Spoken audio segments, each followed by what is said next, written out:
of the run sheet. You'll notice that we slotted the morning tea in a little bit earlier than when we were going to break. So I'll now hand over to Marley. Our next piece is the relationship context and the settlement framework. So thank you, Marley.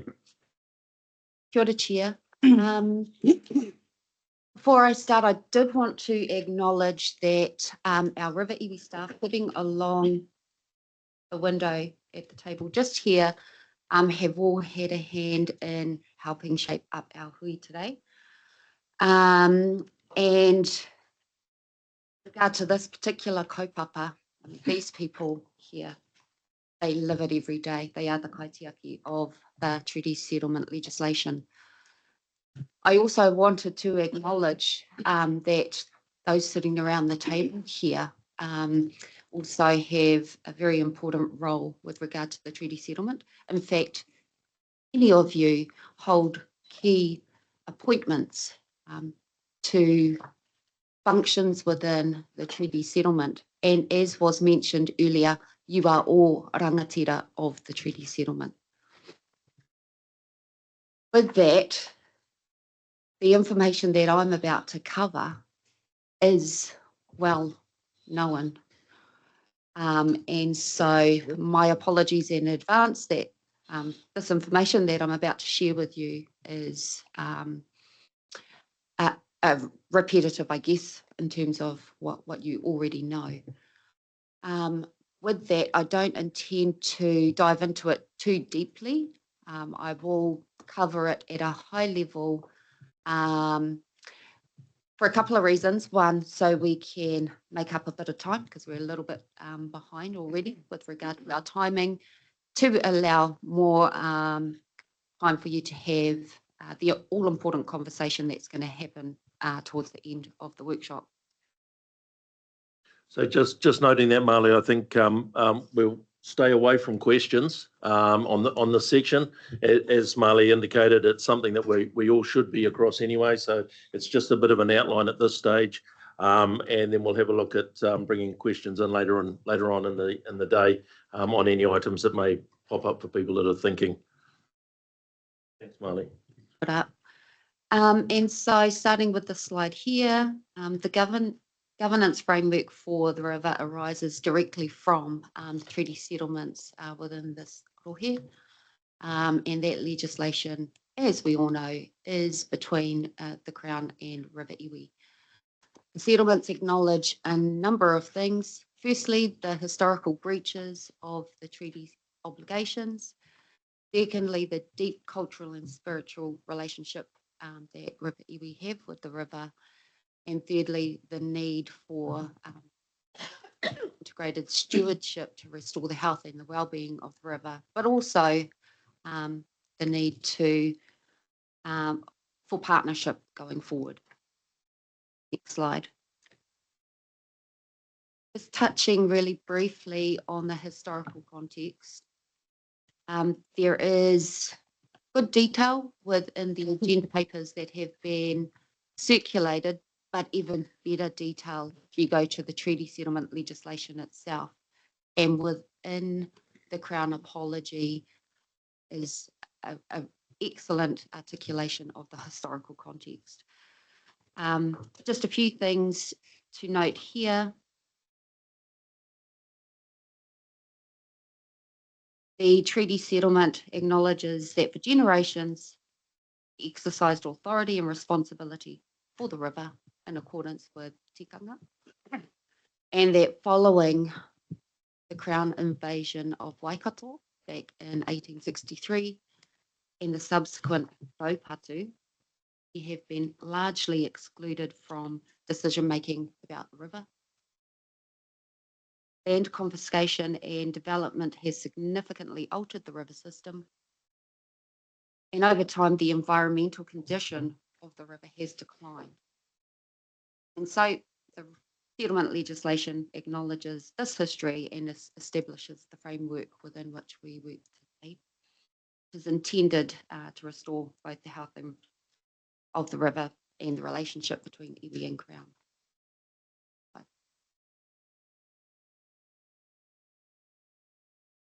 There isn't a timeline within the agenda, but I thought this would be a really useful slide to demonstrate that it has taken decades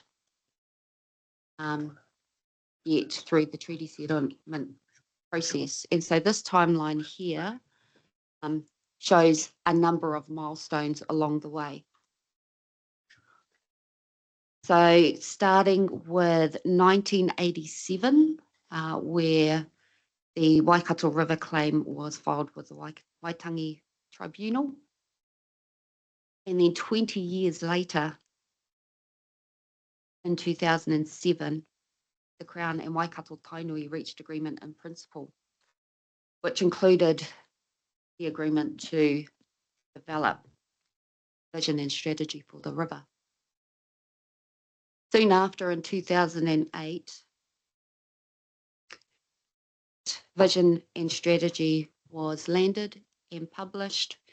And in 2010, the key settlement legislation was passed. So two pieces of legislation there, the Waikato Tainui Raupatu Claims Settlement, as well as the Ngāti Tūwharetoa Raukawa and Te Arawa River Iwi Waikato River Act. At the same time, that legislation established the Waikato River Authority and the River Cleanup Trust. And then 2 years later, the Ngāwai or Maniapoto Act extended that settlement framework to the Waipa River. So where we are today is a result of a very long process of negotiation, reconciliation, and partner building. Next slide. Thanks, Brooke. This single slide here summarizes quite a bit of the content that is in your agenda. It is the settlement architecture, starting with specific settlement acts as a key element of the framework. Essentially, these are the legal framework for the different river iwi relationships. And the three relevant pieces of legislation are listed there. From the legislation, as was mentioned, the vision and strategy for the Waikato River, Te Ture Whaimana o Te Awa o Waikato, which is, as we all know, the primary direction-setting document for the river, and also the Waikato River Authority, the authority that provides the strategic oversight and also administers the Cleanup Trust Fund. Out of the legislation also comes the requirement to enter into a number of agreements, not just with Waikato Regional Council, but all of the councils within your respective rohe. And so as a result, we here at Waikato Regional Council have 5 joint management agreements, as well as a co-managed land ends agreement. And from the joint management agreements comes the establishment of co-governance of those joint management agreements. And so we have those specific co-governance arrangements with each of our 5 river iwi. Further to the 5 co-governance committees established as a result of joint management agreements, we also have the Waiora Co-Governance Committee, which brings together all river iwi and council to address the freshwater policy development matters collectively. And there's obvious and good reasons why that type of mahi is best done as a collective. Next slide, thanks.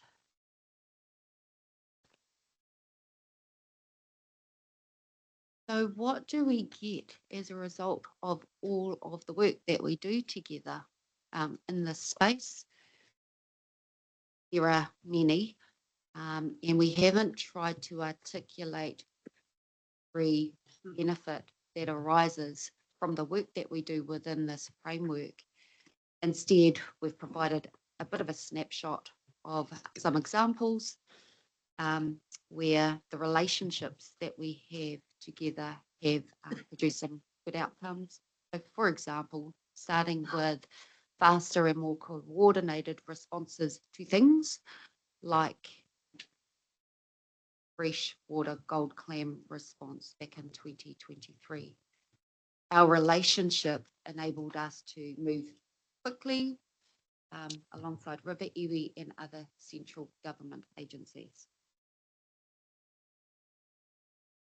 Another example is of restoration initiatives across river catchments. They've been funded by the Waikato River Authority, riparian planting, catchment restoration and soil conservation work. So there's a number of these projects that Regional Council has partnered with River Iwi to be able to deliver on these projects funded by the Waikato River Authority. And more broadly, Waikato Regional Council has tapped into 14.8 million date from the Waikato River Authority to support a variety of the projects that we undertake as a council. So significant investment coming our way as a result of the treaty settlement. There's a bunch of other examples provided, for example, the opportunity to leverage other funding opportunities and partnerships. And so some of those examples are government recovery programs, i.e. Through the COVID period, where government funding was available to undertake shovel-ready projects. We tapped into a significant amount through that process, but also hill country erosion funding, 1 billion trees program, and other things.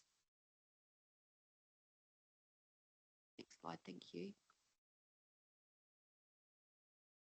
And I'm quickly coming to the end of my kōrero, because now we're getting to the current, which is going to then lead to the kōrero about the future. During the period of reform, it's important that we understand, I guess, how important the relationship is. Here I wanted to note that treaty settlement legislation will continue to apply through the reform transition. Te ture whaimana will continue to be that primary direction setting document, and the relationship that we have with River Iwi will remain central to the work that we do, particularly in relation to the river. And so during this period of change, our relationship will become even more important because it provides that stability that's required. So how do we lean into our relationship in order to lead through change rather than be subject to that change? Next slide.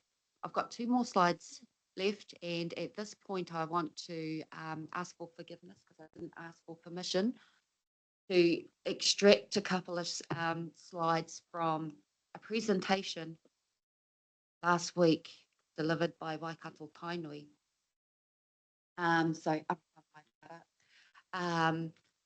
But the purpose of extracting those slides and inserting them into our conversation today is because it was very similar to where we are trying to get to through this conversation.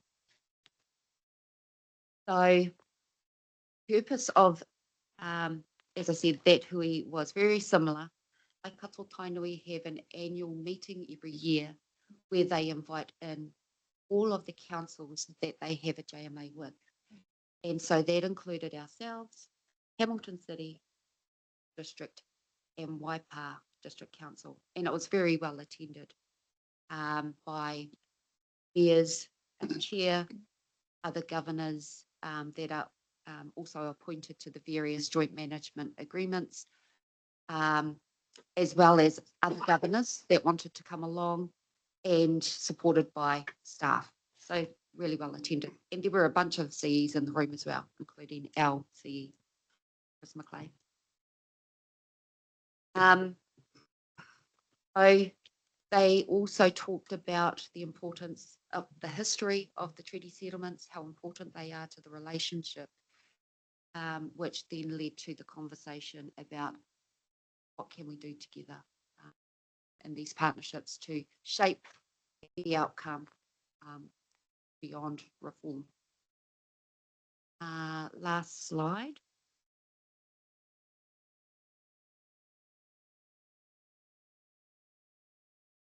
A number of things were emphasised. One was the importance of continuing to operate within the intent of settlement arrangements, particularly the role of Te Ture Whaimana and the partnership framework that has been established through those settlements. Another theme was the opportunity for councils and iwi to take a proactive leadership role in shaping how change is navigated rather than simply reacting to it. And finally, there was recognition that during periods of reform, maintaining that clarity, communication and alignment across various governance relationships becomes even more important. So we might come back to this particular slide when we are at the point of having that forward-focused conversation. I think it would be useful. At this point, that's the extent of my presentation. So I'll leave it there. Take any questions.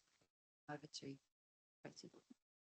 Thank you very much for that, Marley. Are there any questions before we move on to this piece around the RMA reform and the local government reform? Just on what you've seen. I think they're going to come out of the next couple of pieces. So thank you very much. Sorry. Oh, sorry. Thank you, Warren. Thank you, Co-Chair. It's not a question as such, but just if I could highlight the Waiora Committee and the importance of continuing with the Waiora Committee around freshwater policy and being able to support the Te Ture Whaimana.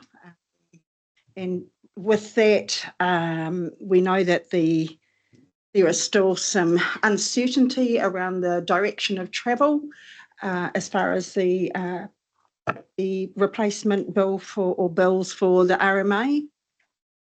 Just around that, looking at wanting to gain support to meet next month to then look at how we can temporarily suspend meeting until after the 1st of June to ensure that we can come from a place of sort of knowledge in what we're dealing with once the final bill has been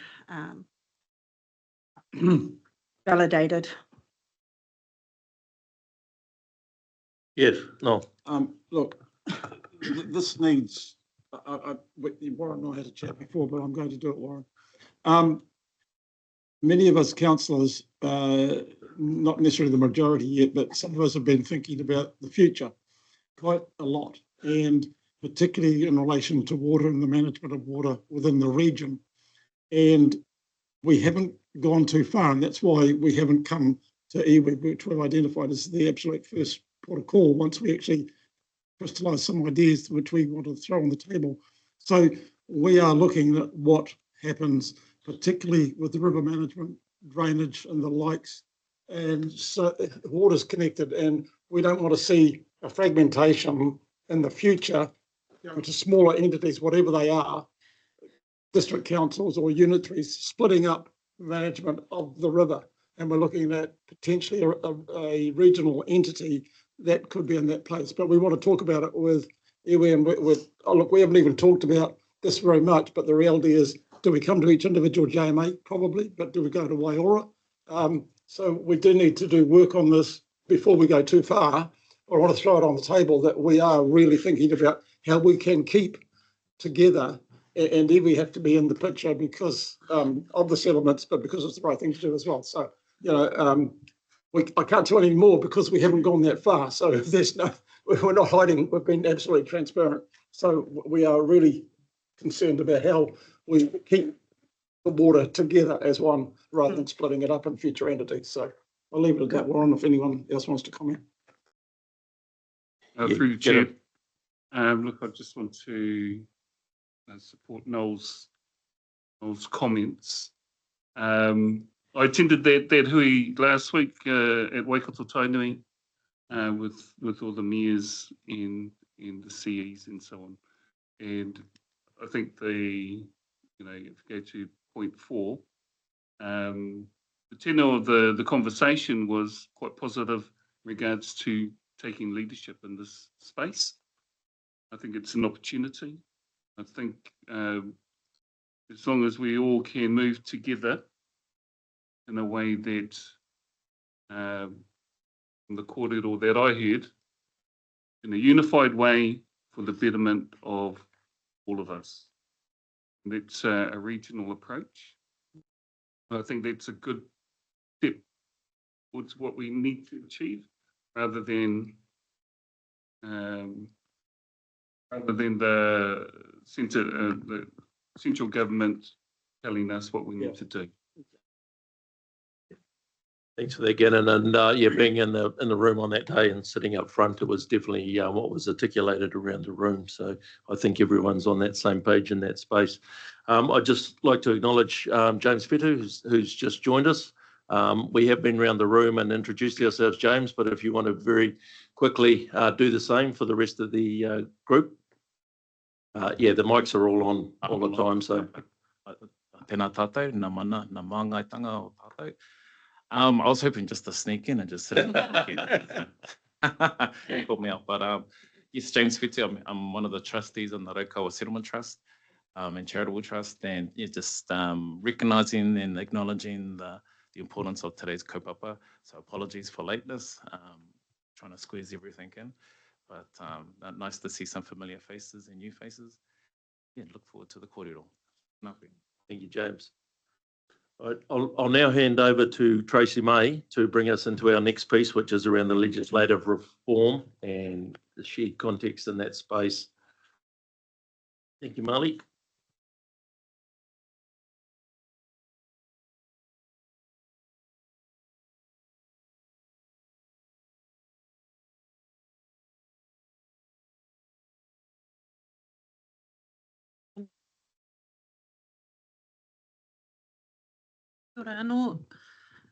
Just with me, not because of the size of the submission or the complexity of the RMA, but we've got Miffy and Katrina. You probably didn't hear their names, so we all speak relatively quietly in this chamber.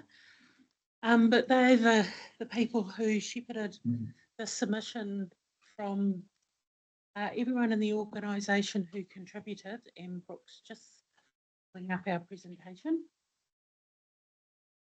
Really just wanted to say a couple of words to begin. Also wanted to just make mention that we know we are lucky enough here at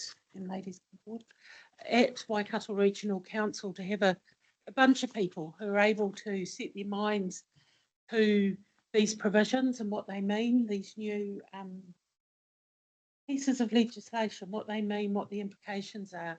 But we know that your teams are not as numerous as ours. So through the process, these ladies hosted a couple of hui online just to say, hey, here it is, here's our thinking, here's where we're at, and here's our draft submission. We posted our submission online, we circulated it to all our River Iwi partner staff, as well as our territorial authority staff, just so we could share it. It was in no way saying, hey, do you agree or disagree, but we popped it out there because we know we've got resources and can look across things much more than others are able. Can you go to the so we'll just, you've had the submissions. It's quite a lengthy submission. I'll pass over to these ladies, and then what we'll do is, once we've been through the RMA one, just want to say a couple of comments because we were lucky enough to be selected as one of the 30 people who got an invite to speak at the select committee. And then there's a lottery for the other 130. So when we said we got select, everyone's like, oh, did you? Who do you know? It's like, well, we know the right things. So I just want to give you an overview of where we'll be going with our, when I say we, Chair Warren and Chris will be presenting. We've also just been watching some of the presentations so you can see what the flavour are and also understand what the questions regional councils are being asked so that Chris and Warren know all the answers. Yeah, so I'll just pass over to these ladies, then we'll back to me on the select committee presentation. Then we've got Sydney and we'll do the local government, simplifying local government. Thanks for that, Tracy. And just before they get underway now, do you want everyone to hold questions till, is there a natural break in the piece? There is? Okay, so we'll get through and then you'll call for questions. Thank you. Kia ora tātou. Thank you for this opportunity. I'm just going to run through just a quick high-level recap. So the bills were developed with a clear focus on achieving the core guiding principles of the government to being the enjoyment of property rights. So the replacement of the RMA will involve regulation and policy split between the two bills. So the Natural Environment Bill establishes a framework for the use, protection, and enhancement of the natural environment. So this includes land, water, air, soil, minerals, energy, plants, excluding pest plants, animals and their habitats. The Planning Bill establishes a framework for planning and regulating the use, development and enjoyment of land. So, and it also manages a narrower scope of effects than the RMA currently does. The overall design of the system is shown on the slide. The government is referring to the system design as a funnel. So it intends more decisions to be made at the top of the system in the legislation, regulations and national instrument, which are prepared by central government, which should result in fewer consents and permits to be needed compared to the current system. So central government prepares that high-level direction and then councils have retained their plan-making functions. We have a bit of a shift in how the plans will look. We'll have a combined regional plan, but it'll be made up of several different components. So our regional spatial plans will be prepared jointly by all the councils of a region. The natural environment plan will be prepared by the regional council and the land use plans will be prepared by the district and city councils. The bills materially change how Te Tiriti or Waitangi, Māori participation and treaty settlement arrangements will operate in practice. So the bills do not contain a treaty principles clause equivalent to RMA Section 8. Rather, there is a focus on treaty settlements. The goals of the bill focus on providing for Māori interests through participation in the development of national instruments, spatial planning and land use plans, identification and protection of sites of significance to Māori, and enabling development and protection of identified Māori land. So this appears to be a narrowing of the scope of how the Crown is meeting its obligations under the treaty compared to the RMA, particularly for those iwi who do not have a settlement agreement in place.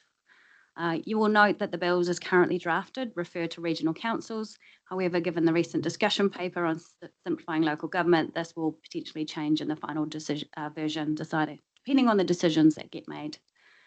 So as Tracy noted, the Select Committee are currently hearing a selection of the 2,945 submissions that were received and are expected to report back on the 26th of March, with the government intending the bills to become law sometime later this year. Okay, next slide. All right, note the slide. Okay, so just a quick whiz through our high-level submission points. Overall, our submission was supportive of the intent to simplify the resource management system, but highlighted that getting the details right at the stage is really crucial to make sure that we get something that is workable and clear and endures over election cycles so we can get positive outcomes for our communities and the environment. National direction is much more important under the new system. It sets that key policy direction, including how the goals are to be achieved, but that detail is still yet to be developed.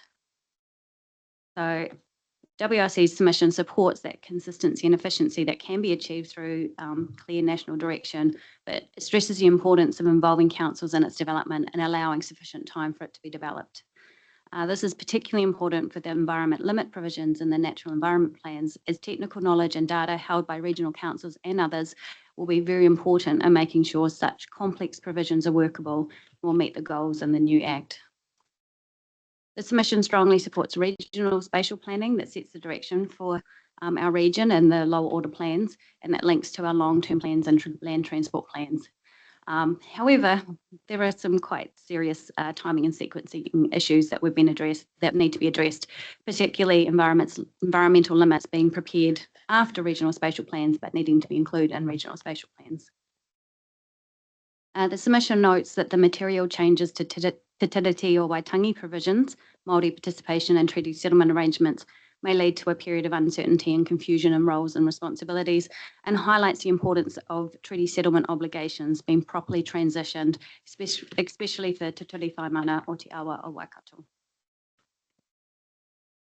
The Natural Environment Bill sets out goals and responsibilities for Regional Council relating to the environment. The submission identifies issues with the way the bills are drafted that have the potential to impact on the environment and therefore make it more difficult for regional councils to achieve the goals and responsibilities assigned to them. Of particular concern is the potential for land use decisions made under the Planning Bill to breach limits that are set under the Natural Environment Bill. The submission highlights that transitioning to the new system will result in a significant workload for local authorities and iwi, as there will still be resource consenting under the transitional regime and functions under the Fast Track Approvals Act while inputting into national direction, preparing these new plans, and local authorities and iwi will need to be supported to achieve a successful transition to the system. We also raised some concerns with regulatory relief. There may be some benefit to it, but at the way that it's currently drafted, there could be significant administrative burden, and it could constrain councils from achieving the goals of the Natural Environment Bill. The Commission raises concerns around the restrictions on standing that limit submissions on proposed plans and plan changes, and identifies multiple areas where more integration is needed between the two bills. So we've recommended amendments to the goals, effects able to be considered, and the responsibilities of the Regional Council under the Natural Environment Bill to address current gaps in relation to aspects of the natural environment. The submission, it does run to 90-something pages, so it is quite complex, and so there are a number of detailed technical points that we provided as well, which are aimed at improving the workability of the bill. So now to look at the River iwi submissions. You'll see in the briefing note attached to the report in the agenda that was prepared by WRC's staff to form a basis for this discussion. And it notes that we acknowledge each submission reflects unique histories, priorities, and tribal context, but we do see some shared perspectives emerge. Overall, all of the submissions oppose the bills in their current form. The key shared points are, as set out on the slide, so recognition of Te Tiriti o Waitangi and partnership obligations. Iwi are seeking the restoration or elevation of a system-wide treaty duty, providing mana whenua roles and governance decision-making in regional spatial strategies. There's concerns about centralisation through central government having a greater role and potential dilution of local and iwi authority input. Protection of taonga, including waterways, whenua, and cultural landscapes, is highlighted as important. There's implications for climate adaptation, natural hazards, and environmental resilience. And as we noted in our submission, resourcing and capacity concerns are a major issue, which may limit the ability for iwi to participate effectively in this new system reform. And there were just a couple of other points that weren't across all the submissions, but came up multiple times. So one of the points was that the definition of Māori land enablement is too narrow. Some of the submissions advocating shifting from identified Māori land to purpose-based enablement that includes purchase-backed land and holdings of iwi governance, charitable and commercial entities as well. And then some of the submissions identified the need to avoid judicial allocation of freshwater and geothermal rights. Okay, I will now hand over to Katrina.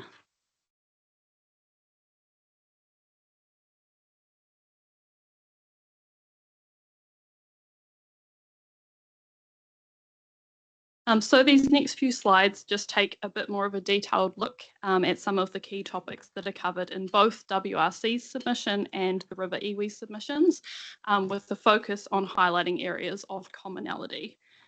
So we grouped these into themes, the first one on this slide being Te Tiriti treaty settlements and Te Ture Whaimana. So in summary, looking across the iwi submissions, they reject caveated equivalency clauses, state that the time-bound renegotiation period as proposed in the bills is insufficient, and seek that existing treaty settlement arrangements are recognised and upheld. They seek the restoration or elevation of a system-wide treaty duty, either to take into account the principles of the treaty, like we have in the RMA, or a give effect to standard. And they call for explicit recognition and clear primacy of Te Ture Whaimana across the Waikato and Waipa catchments. All river iwi submissions highlight that settlements were negotiated within the context of the RMA. So time and care will be needed to negotiate how they could be transitioned and upheld in the new system.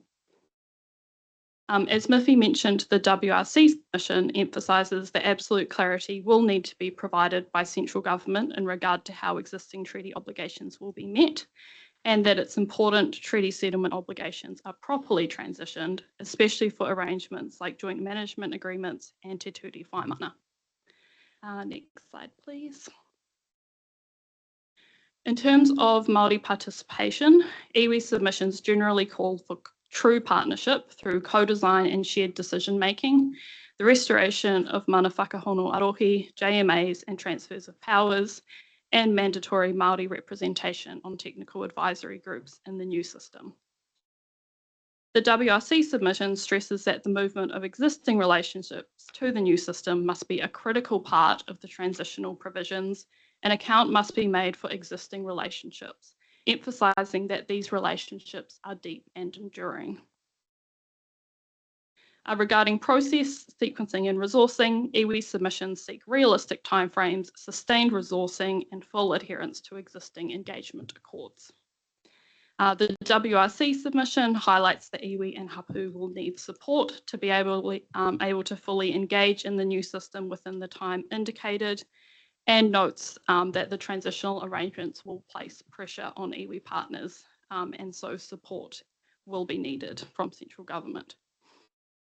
As Miffy noted, the submission also comments more generally on the ambitious timeframes proposed in the bills and the importance of central government providing that support and resourcing. Next, yep, you've got it. Two other topics addressed in both iwi and WRC submissions are environmental limits and regulatory relief. Miffy's already touched on this, so I won't spend too much time on it, but regarding environmental limits, iwi submissions generally seek these to be established upfront as firm, non-negotiable bottom lines grounded in mātauranga Māori, and oppose provisions that allow limits to be diluted or overridden. The WRC submission expresses concern about cumulative impact of provisions within the bills, making it difficult to meet the goals of the Natural Environment Bill and ensure that environmental limits are not breached.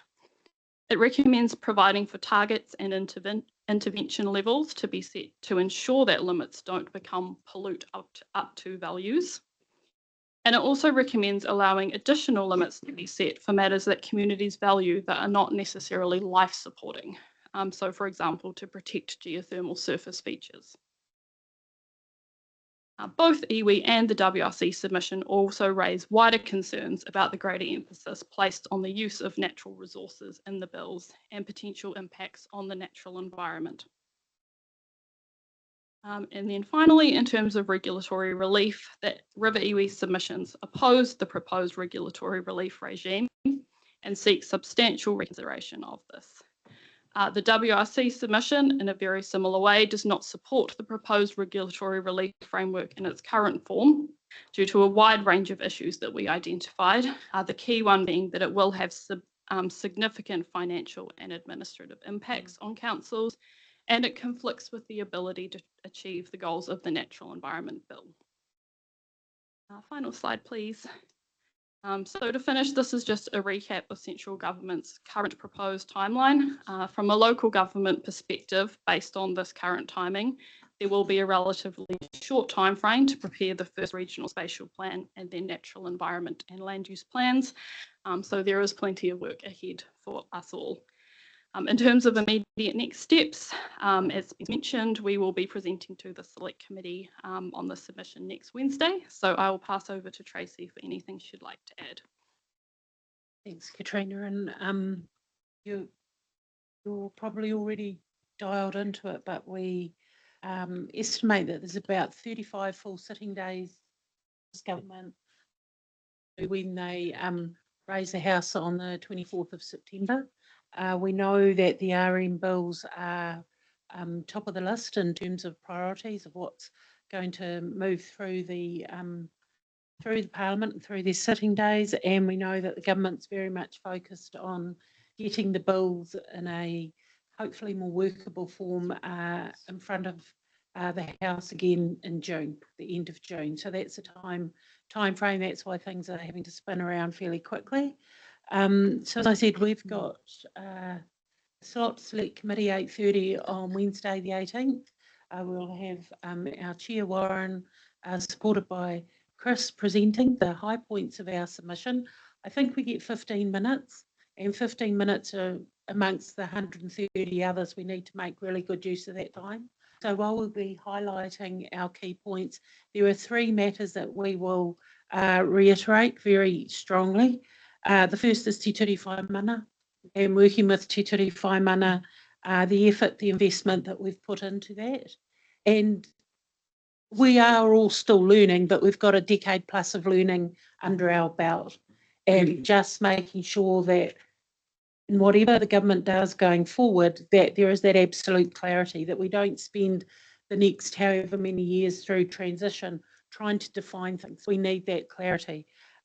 We are not the partner to the treaty, that is the Crown, but we are a service delivery arm for many of the settlements. So we just need to get that clarity right, not spend the next however many years trying to determine that. The second one is Lake Taupo, so making sure that investment that we provided all those years ago through iwi, through Waikato Regional Council, through Taupo District Council and the Crown, around $76 million is upheld, and that whatever comes through in the new system, through environmental limits, through allocation, through the plans, does not bump up against that. It was groundbreaking at the time. It was successful. We need that success to maintain, because that, as we all know, is the top of the awa, and it's really important that we use that as an anchor for the work that we're doing. And lastly is a rule around permitted activities that has been crafted with the new legislation. It's really been sold from a permitted activity angle, and we have a team upstairs who have managed permitted activities in this region for a long time. We're wanting to make sure that what the government puts in legislation is right, is implementable. Also, and as well as making sure that the amendment that this council advocated for to the permitted activity rules towards the end of last year is still maintained. That rule in there, which it's not on the agenda, but we might get a few questions. The second interim decision from the Environment Court on Plan Change 1 came out a week ago, last week. And that decision of the court said that the use of permitted activities, as we have done it in Plan Change 1, is viable, does make sense. So we're wanting to make sure that that goes through the new legislation. It's quite a technical matter, and won't expect Chris or Warren to be across all the legal technicalities, but we need to say to the government, this is what you need to do, this is how you need to anchor it. And in Plan Change 1 interim decision, there's some good guidance here from the court that we will use. So that's where we're at with the RM submission. You know, as Katrina and Miffy have laid out, there's a lot of alignment between our submission and our river iwi submissions and other iwi submissions. We don't agree on everything, but there are some key tenets there that we'll be advocating strongly for.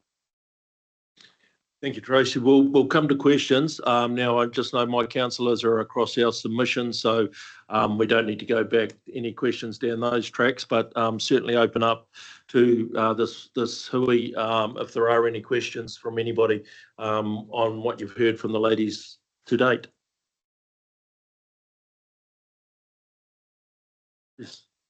I have a Thanks, Joe. part. No, thank you, Mr. Chair. I guess just to explore that first point, the submission point you had around supporting the reform, if we can just touch on that. That in your comments said, you know, you see the RMA is no longer fit for purpose. You need to look to simplify. What are examples here with regional council around confirming that it's not fit for purpose nor simplified? What a James, that's a nice easy question. For you, Trust, are there any examples you saw? No. I think there's so many examples in terms of implementation day to day upstairs with our resource use team, just examples that, you know, just don't work in practice. A classic one, I guess, is earthworks. We know it's always quoted that you need consent from both the territorial authority and a regional council. Is there not a way to simplify that for people? You know, having spent 15 years at territorial authorities, I know there is a simpler way across all the territorial authorities to deal with things. And that's one thing that we really welcome in the new Act, that it's taken off some of those, the government's turned at property rights, but some of those neighbourly things that can be dealt with in a much simpler form. I think when it comes to some of the regional council functions around allocation, things get trickier. I think the first in, first serve challenge around allocation has always been something that we've said, just because you're in the line first doesn't mean it's the best use of the resource. So things like that, you know, the main issue with the Resource Management Act is she's now almost a 30-year piece of legislation that's had bits bolted on, bits taken out and other bits bolted on. So it doesn't have the cohesion anymore that it once had, I think. Can I add to that one? Look, I think Plan Change 1 is probably a bit of an example. You know, we thought that we had gone through a process that would make it simple in the resource management system. And, you know, we've gone into the court system that we're so many years later, we're getting interim decisions dribbled out. There's not a lot of certainty for anybody in the way that it's all working at the moment. So I think that if there's a system that can give more certainty, we would be favourable to it. But the devil's in the detail. If I can, yeah, just as a follow-up question through Mr. Chair. I guess I agree that there's some clunkiness with the RMA and the implementation across the board. I guess it was mainly the articulation by regional council for the support of this RMA reform, not necessarily a reform of the RMA, but of this RMA reform. And so, you know, and I guess that was where I was exploring around what are those scenarios or experiences of the regional council. I'm forgetting that RMA is clunky and that, you know, over 30 years, but I guess it's this reform and what's going to be introduced and in place, that's where the support is, and that's where the simplification, which I get, but not necessarily effective for Waikato. I was going to say one thing is, I mean, from our perspective is we also, our submission's 90 pages. We support almost 80% of what's come through, like we did the reform of 3 years ago. You know, so a lot of the fixes we're saying, yeah, in terms of plan making, in terms of streamlining plan making, in terms of helping people understand their participation and what that means at each level and each avenue they've got to participate. So, you know, 80% of it, we're like, yeah, that's good. But what I think we're focused on is that 20% of it, if you don't get it right, the whole premise of a more efficient system is not going to work. We know the legislation's been written in haste, and you can see bits of that. And we're hoping to help the government fix that.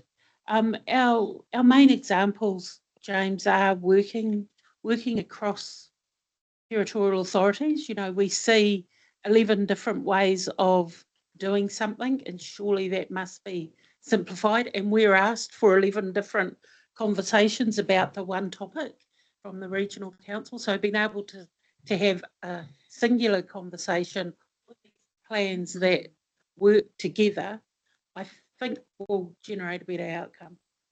I don't know if that answers your question. It's an answer, so come on. It's an answer. Thank you, Mr. Chair. Yeah, I'll just jump in quickly. I think one of the frustrations that we've found is the fact that it's a very segregated system that we're looking at the moment. You know, we haven't seen any of the government's tools and their policy statements or anything like that. We actually even haven't been able to unwrap that black box and be able to have an input into what regional council functions are and what potentially may move higher up into central government functions for a organisation. So it's been really frustrating in that part of it to try and see a form before we even understand the functions. You know, that's and we articulate that to ministers on a regular basis. It's been a frustration from my end as well. Are there any other questions? Yeah. Yes, sorry. Chair. Not questions or comments. Just thanks to the team for providing that outline and the analysis of where we have common concerns. I'll just encourage you in your verbal submission to highlight and emphasise the success that we have had in the Waikato and the leadership that we have been demonstrating in the Waikato for over a decade now, and that is not something to be afraid of. I'd also ask that you have the courage to identify those system-wide issues that are really important to us. So elevating the importance of te tiriti in the legislation, even though our settlements collectively, provide protection for us. Well, as you've seen in our collective submissions, the dilution of te tiriti is a major concern to us. So have the courage to say that, that your river iwi partners have strong views on this. Hopefully we'll have time later on today to get into how we might work together to co-design what the future for this region might look like. Again, taking the leadership role that the Waikato has shown over the last decade plus to, like you say, Tracy May, design what works for us and continue to provide that leadership that the Waikato is now known for, particularly in the land and water space. Kia ora. Jackie.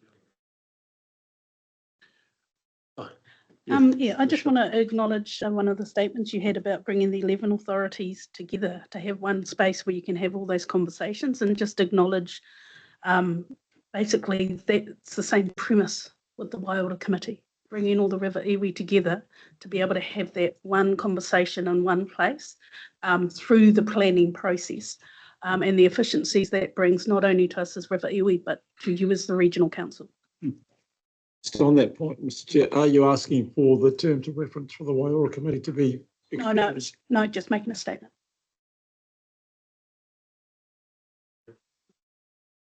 Thank you for the mahi that was done to the 90-page submission. That's a lot of hard work. And I just want to support what our co-chair has outlined. I think it's really important that we highlight the collaborative approach that the Waikato region has taken. And, this is going back as far as, to my knowledge, because it's when I stepped in or started to step into these relationships, and that's around the collaborative stakeholder group and the mahi that was done way back then with PC1. And, relationships are built over time and built upon trust. So it would be an absolute shame to take a big step backwards. I think we really need to showcase our partnership that we have here, and it does feel like a partnership at the moment. We're working on that. It's not perfect, it's like any partnership, it takes time, and there's some things that we have to get through, to work through. But when we have the kaupapa at the forefront of our minds, then that's actually what our focus is on. I just want to outline the funnel approach that you spoke about, and how hard it is to, once that we start to go down into that funnel, how hard it is to then encroach and change things and advocate. The advocation needs to come from that top layer, which is us.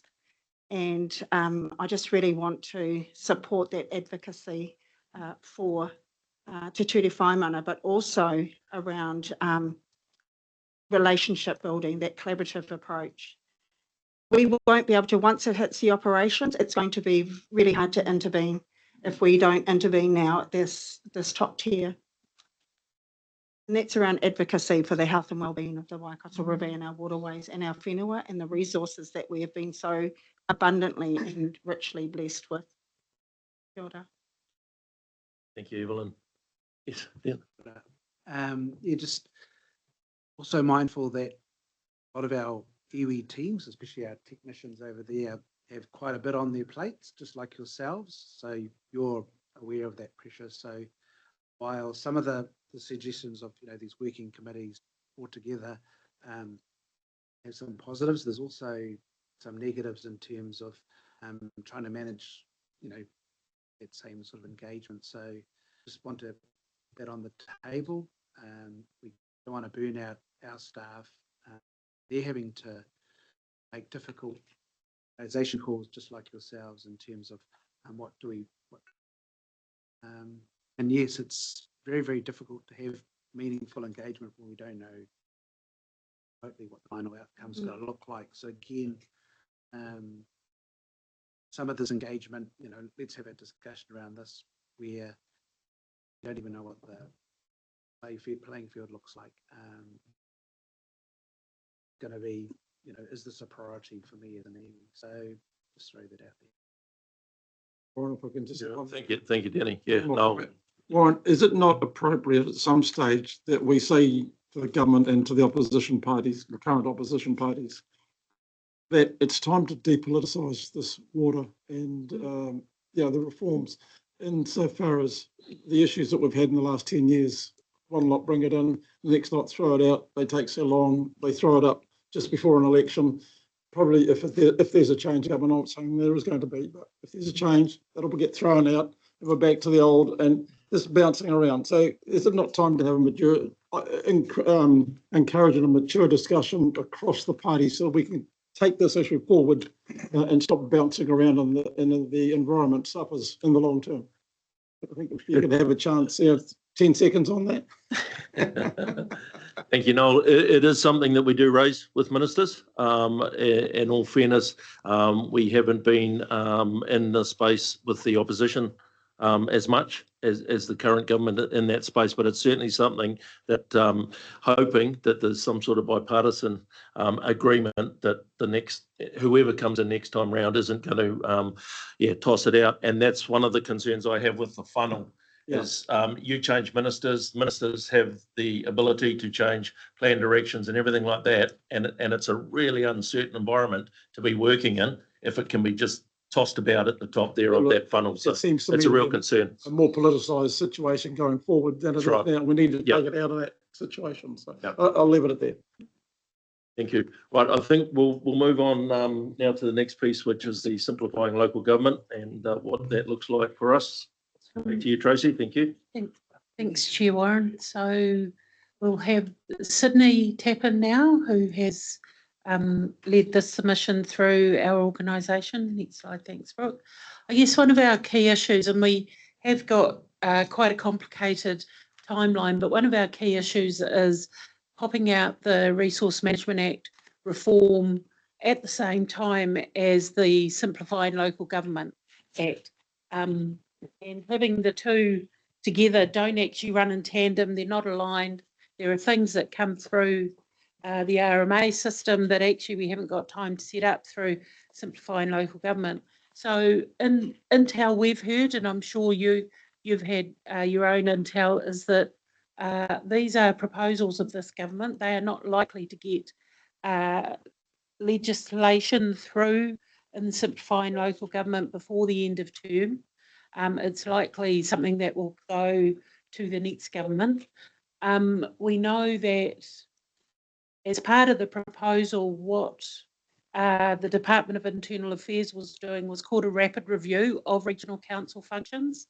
So understanding what those functions are that regional councils do, that perhaps could be done by local councils, by central government, or by another regional entity. That review was due to be complete by the end of February or brought back to Cabinet in March. We understand that that's probably, those dates have shifted out by a month. We haven't seen anything at a sector level, at a regional council sector, about that information. We're still waiting to see it come through. So a lot of this is, there's a lot of change and a lot of, I would suggest, kind of anxiety about what this looks like. We won't have certainty in this term of government. So we are shadowboxing here a bit. I think the other key issue is, you know, the guts of the proposal was to do with our elected members' tenure around the table. But if you, that's on the face value, but if you started to look at it and our chair and our chief executive and our TAs, chairs, our TAs, mayors and chief executives are going, let's get in front of this. So talking about what Charlie talked about earlier, you know, actually being ahead of things, not waiting to be told, but actually what is best for our region, what is best for our ratepayers and our constituents.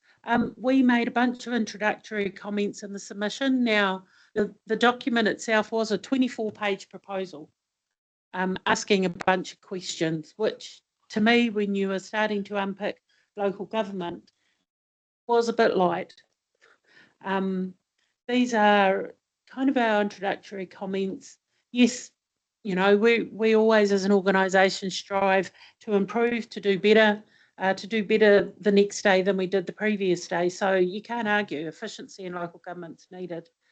But we do question whether the combined territory boards, so those boards made up of the mayors of each of the councils, who many of them don't actually understand regional council functions, are they the best vehicle? The TA functions of dealing with private property rights, and should I put this here, should I not put this here, and delivering for ratepayers, you know, they are really important. Regional council functions of allocating public good resource, there's quite a different mindset there. We believe, and I'm not saying this to curry favour, but our councillors put their hand up in August to stand. They were elected. You know, let's see that term out. But focusing on the transition, focusing on the what next, not the what before, but what's coming up and how we can position ourselves well. The timeframes are of concern. You know, I think they're a little bit outrageous in terms of the timing and the practical realities of life. The loss of Māori ward elected representatives, really important, considering we were one of those first councils that went with Māori ward representatives. Talks back to what Evelyn was saying, that decade plus of trust connection that's been built, and it hasn't been easy and it will continue to not be easy, but we've got that foundation. And the understanding of those important regional issues, understanding what happens in Whangamareno, Waikari, Unifero, Taruru, Te Reo, Waiho, actually is connected to Taupo, is connected to the Whanganui. You know, that we need to maintain that kind of level of understanding of how everything knits together. And strangely enough, we disagree that a Crown Commissioner can have a veto or a voting power when they're not elected. When you work for local government, democracy is kind of important. There's a bunch of recommendations that our submission makes, but I will pass over to Sydney to highlight these and also just the final high-level submission points.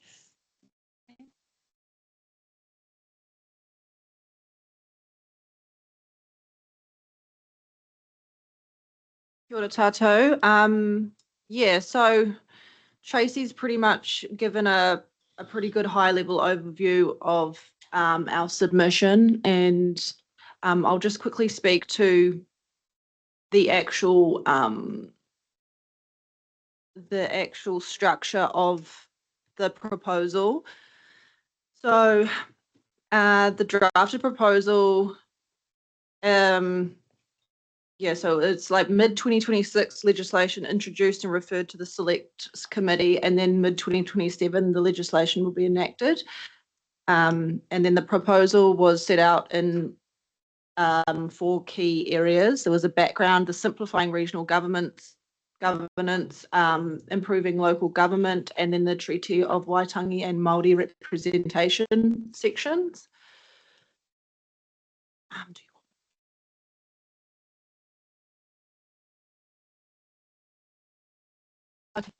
Yeah, so overall, our high-level submission points, we came to the complexity of the Waikato region, experienced leadership through transition, mayoral capacity to lead successful change, timeframe to deliver durable outcomes, treaty settlement statutory obligations, catchment management, scale governance and decision-making, alternative delivery models, investigating use of council-controlled organisation, sufficient resourcing from central government, a connected view of change, regional investment fund, and the ability to retain strong scientific and technical knowledge.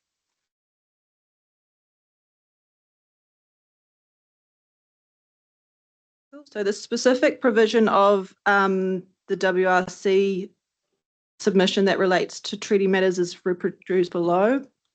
Treaty settlement statutory obligations. The Waikato leads the country in depth of experience and maturity in the joint management agreement space, having implemented JMAs for over a decade. The relationships held by governors and staff across multiple iwi in the region require careful management, particularly so during the transition period. Many of the region's mayors will interact with a small number of iwi in relation to localised issues. The relationships held with iwi at a regional scale are more complex and expansive, and it is an area where regional governance can add substantive leadership value. Any process agreed on by the government must clarify how existing treaty settlement legislation will be upheld. Absolute clarity on this matter is required. Regional councils are presently named partner to a number of treaty settlements obligation named by the Crown to deliver on aspects of the Crown's agreements and obligations with treaty settlement iwi. If this partner is to change, then it is imperative that the Crown has provided absolute clarity for local government and settlement iwi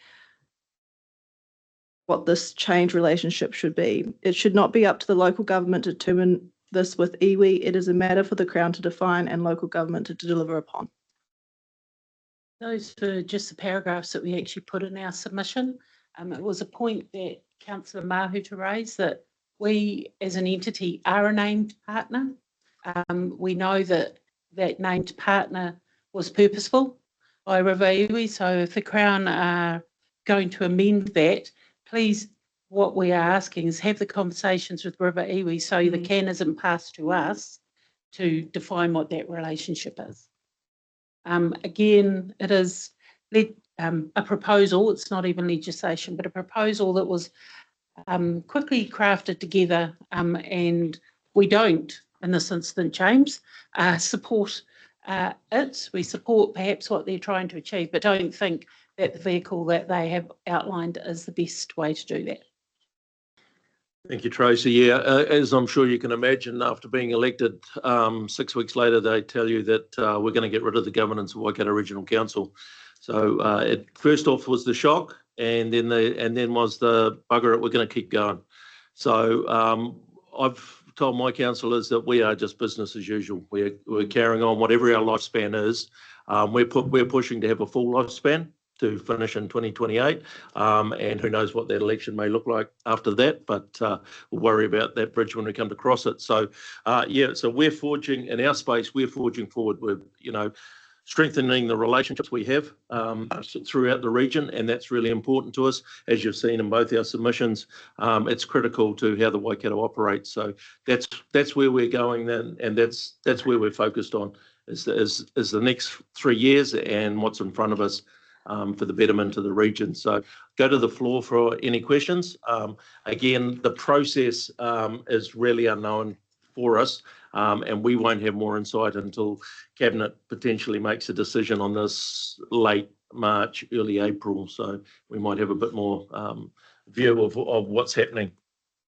So, questions, if anyone has any. Gotcha. Again, not a question. I see one of your recommendations is support for a letter from the Waikato Mayoral Forum in relation to this proposal.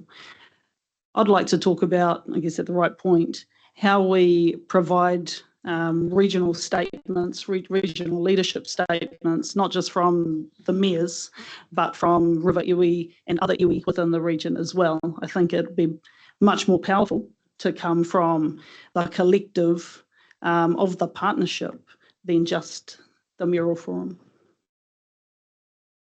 Yes, thank you, Jackie. Certainly very, very supportive of that sort of discussion around this table and in the JMAs in that space. What I would say is probably the sooner the better in that space. It helps us with our talks with ministers and that sort of thing. Just a note, we did get a full letter of support from the Mayoral Forum, and that has gone out to ministers and also DIA, so as part of the process. But yeah, I guess I'm open to suggestion on how we might take your suggestion forward in a timing and practical manner.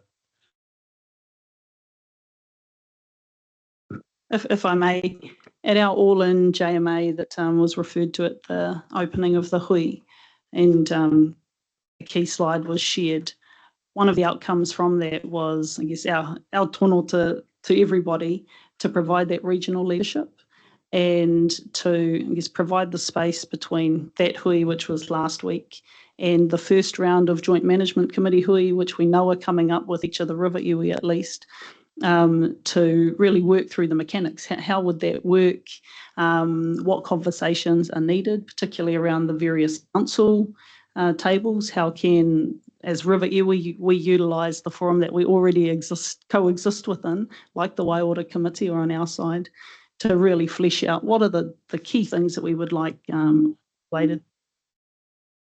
articulated in a regional statement like that, so that ideally by April, May, we could all come together with our district council partners as well to agree on this is a statement from the region.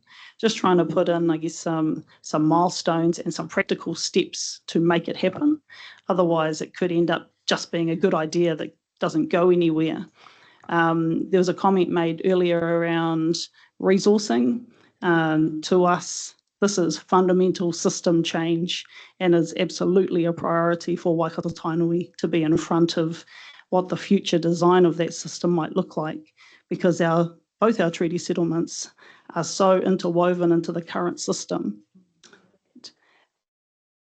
It is likely a renegotiation of our settlements, but we do want to be part of the pen holding to design what our future looks like.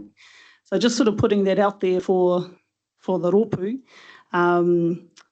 and keen to hear what others think around how we practically move forward from having nice kōrero to actually putting something on paper, agreeing on positions on key things as a region where we can, and being open around where we diverge on our views, which no doubt there will be some items. I think that leads us perfectly into the next item on. Oh, sorry, Ben. I was just going to say a question. So obviously we had a shock to be elected and then being told we're gone, and we're still sitting in limbo and possibly will be, because the opposition hasn't necessarily come out with a clear statement. The interesting thing to let you guys know is that many of the mayors are not happy with taking over the regional council functions at the same time as doing their own, at the same time as running the reorganisation function. In the reorganisation function, things that iwi might wish to consider are, will water be the boundaries of the region? Will Taupo still be part of a region? Well, tuakau, these are all things that are up in the air, but my question primarily was, have you had any discussions directly with ministers on this issue? Crown. We're fortunate in that our chair of Te Aratauta has a direct line to senior ministers, and it is a subject of much discussion because of how interwoven our settlements are with the current system.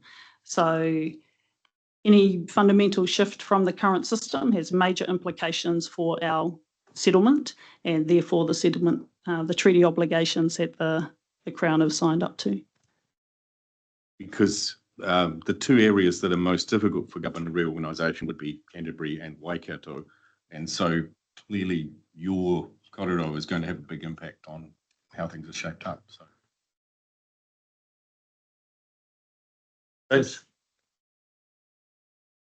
Thank you, Mr. Chair. I guess one question was, because the focus, the Kōrero has been around treaty settlements. And I guess the question is around the treaty itself. Noting that the settlements is obviously you come to a place of negotiated agreement. And in the previous slides, we were talking about the principles of the treaty.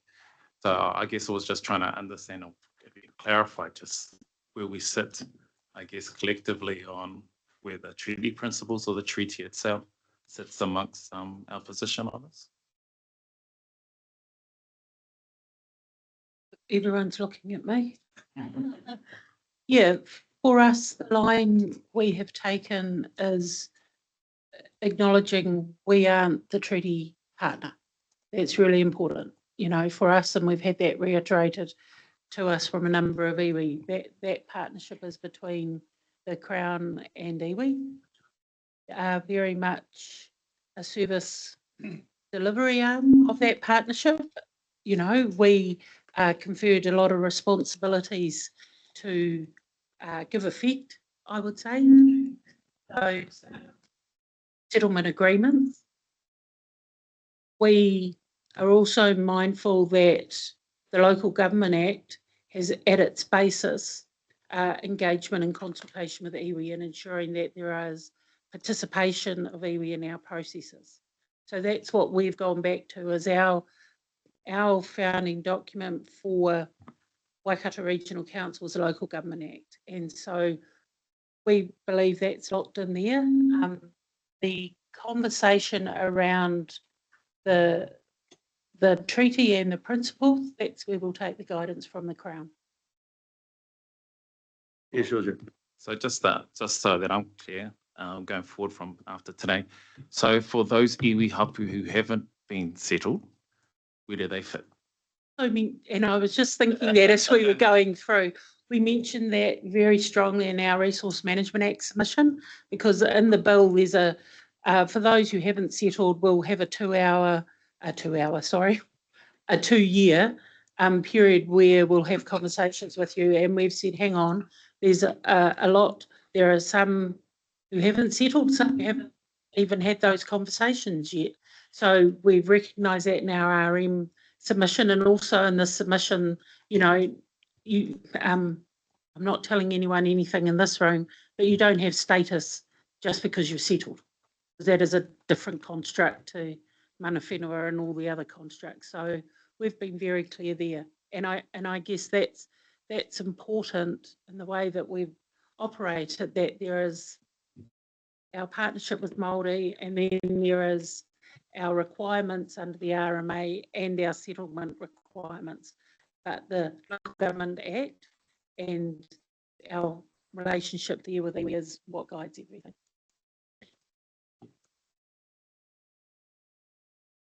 Tracy, it would be useful for your submissions on points like this to reference previous submissions that the Regional Council have made. So I guess the Regional Council submission on the Treaty Principles Bill, on the medium density residential standards, you know, those are key that, you know, we were really happy to see Regional Council put in the ground in the last few years that really, I think, reflect the partnership and the maturity of the relationship that we have, rather than every time there's a kōrero around te tiriti, it's like we're starting from scratch. You know, there's positions that the regional council have taken in the past that we really appreciate and align to, that I think you should be building on every time these subjects come up. Thanks, Jackie. And I think just one thing to say, all our submissions are on the web. So all our submissions to external documents are on the web. So if you're wanting to find them, they're very easy to find. Thank you. Now, Don. Yeah, I actually forgot what I was going to ask. I mean, they're really good points because it's, we're sitting here and do we actually understand what's being asked of the whare that we're sitting in? Because they're different, they're different alignings, like Te Tiriti or Waitangi, te Kōrero and Te Reo Māori is dedicated to the treaty and then the treaty interpretation. And so, for any of us here, and this is probably the real big question across Aotearoa, really, is at what time do we actually get to sit to talk about that? But that's something else. And I take the point here is that I'm hearing something like it might be a kawanatanga governance approach that you're taking, but for the mana whenua whānau here that have mana motuhake on the whenua and the outright authority on, and this is the individual property right kind of equivalent principle, is that they have what is theirs to actually enjoy like anyone else who has purchased their whenua, and how the bill's aligning to. But they come from two different whakapapas. Hey. But I'm going back to probably the question, like with what Jackie's saying, is has Waikato Regional Council actually engaged with the mayors, or what is the mayoral forum? Which mayors do they include? Do they include all of the mayors in your takiwa? And then what does that look like as in communicating with us? Because we don't really communicate across those regions. And I think, and one of the examples given might be, I think Waipa crosses over, might be Otoranga, South Waikato, and some of the maraes sit on this side, but are in other takiwa. And so how does that actually work for the whānaus in that space because of the lineal boundaries, literally? And we were sort of just talking with regards to the connection in whakapapa. It's really about us having a kōrero with our whānau in, say, Te Arawa or Kōrero or wherever, about what does this actually look like, and can you actually have the opportunity to, like what's been said, put pen to paper, not only us, but with whomever, actually, because we want this working together, to be that forward principle without any fear. Okay? Because really we've got the same outcome. We want to retain our rights as mana whenua kaitiaki to those pieces of whenua, just like any private landowner wants there. And we're just, we always have to reaffirm it or present it in a way that everyone else feels that they're happy to accept it. So all just sort of saying is, has a consultation from Waikato Regional Council been wide, and has everyone been communicated with and had the opportunity to input into that, to have that regional voice? Yeah. So if I can give you some confidence, Don, we've been working with the Waikato Mayoral Forum. So I sit on it as a right as a chair of regional council. So we've had a workshop piece that focused purely on the direction going forward. We've also had 2 meetings, and as of last week, we had iwi chairs come along in the second half of our formal Mayoral Forum meeting. So to discuss these very things that we're discussing now. So that piece of work is going on. You'll appreciate there's 11 mayors involved across districts, and as you indicated, there's a number of boundaries that actually cross over. So we've had Taika Tapsel come along from Rotorua, because we have part of the Rotorua district within our region. So there's some real complications. Some mayors, as you can imagine, are deep down trying to sort out their own houses. in that space. They've had the rates capping, one of the things that we haven't sort of covered today, but they've got that rates capping legislation, which is really important for their communities, and they're working through that space. They have capacity issues, and I use that as a generalisation across a number of those mayors and their districts. So, but we are in that space. We are working with them. We're having more meetings than is actually what is normally scheduled, because it is only scheduled to meet 4 times a year. And the way this is moving, it's moving relatively quickly, although there's quite a knowledge gap in that space and what government's trying to get to. So we're pushing back. We're saying we know what is right for Waikato, and I do believe that the government is hearing that. They're starting to get the picture with the submissions that have gone in from a number of groups and organisations. They're getting to understand that the Waikato is different, it is special, and a number of regions will all say that. But with our environment, with our geography, with our partnerships and everything, it is a complicated area. I'll just hand over to Chris just to give you a bit of an outline of where we're working in that space on the staff side of things as well. Thanks, Chris. Thanks, and through the co-chairs. I think it's a really good kōrero because we're working, so the Mayoral Forum, which is all the mayors in the region and the chair, recognising that some districts span multiple regional boundaries. Now, Danny will be really aware that Taupo District Council is part of 4 regions. Rotorua is part of 2 regions. And so there's some awkwardness about boundaries, as Warren's alluded to in that. So the Mayoral Forum invited iwi chairs to have a meeting after the last Mayoral Forum, and that includes Hauraki iwi, so it's not just the Waikato Waipa River iwi. And so there's a bit of a kōrero happening in that space. I think that we probably just needs to be a bit of discussion here. What's the expectation in this space, which is kind of in the Waikato Waipa River environment, as opposed to the wider region? And what we don't want is two parallel or divergent conversations going on between the mayoral iwi chairs and the Waikato region or the districts and the JMAs.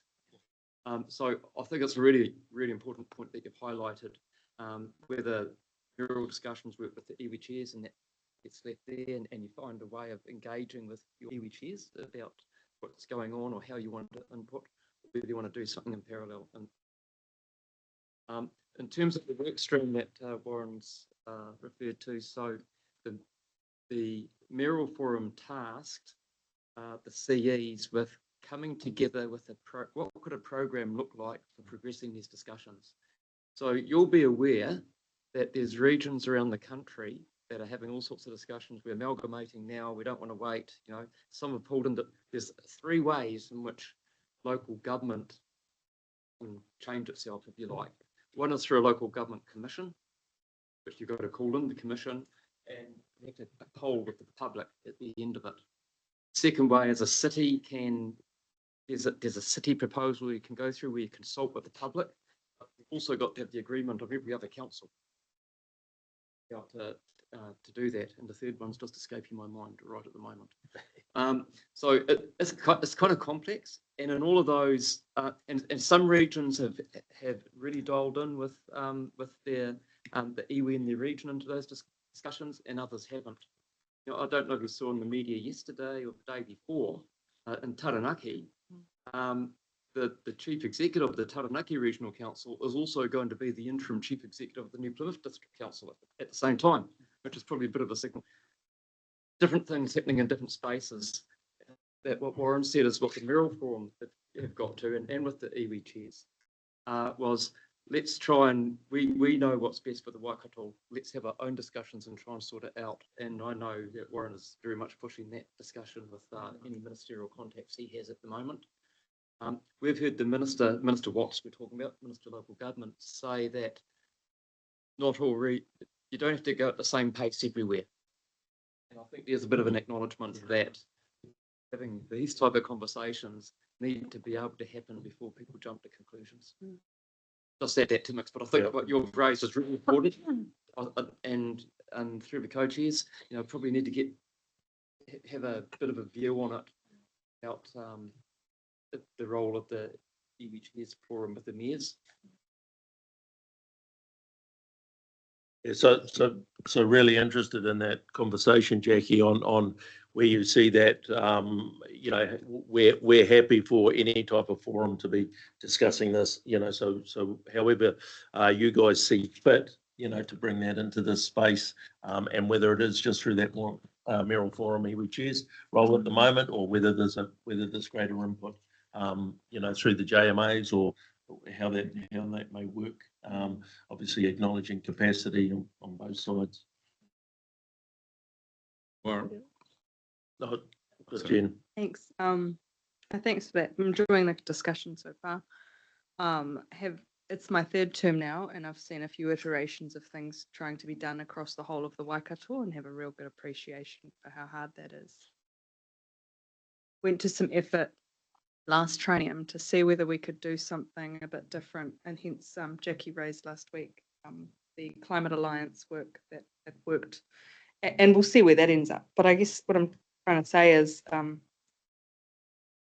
the thing that comes to mind when I hear the challenge is to be clear whether we are talking about something that is all encompassing for the Waikato, the whole Waikato region, let's say a position on Te Tiriti for us, which would be the whole region and all 11 councils and all sorts, and you would go more towards mayoral forum, iwi chairs forum kind of work.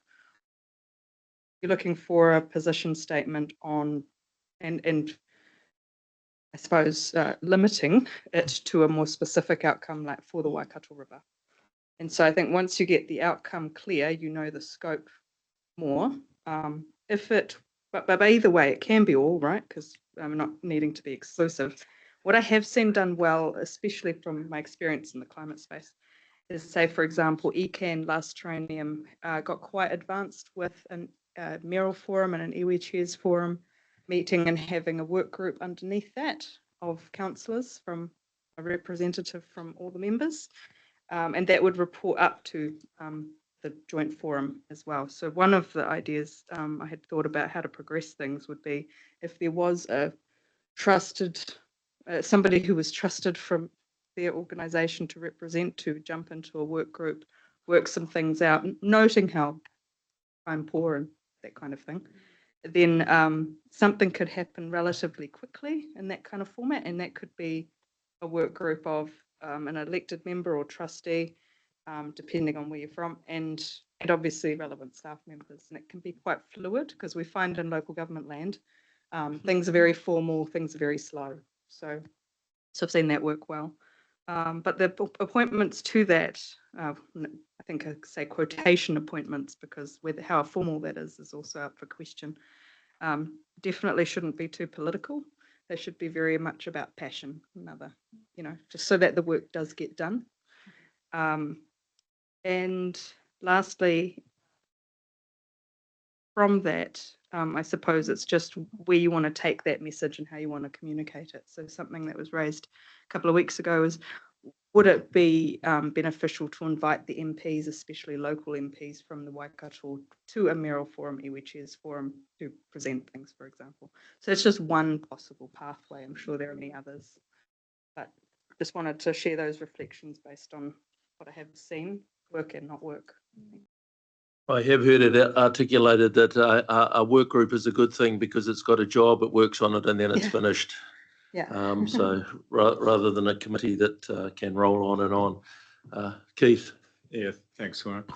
I'd just like to pick up from Don. You raised some really interesting points, and I've really enjoyed this hui, or what do you like to call it, because it's, we've got to a stage where people are feeling relaxed enough to be honest about the discussion.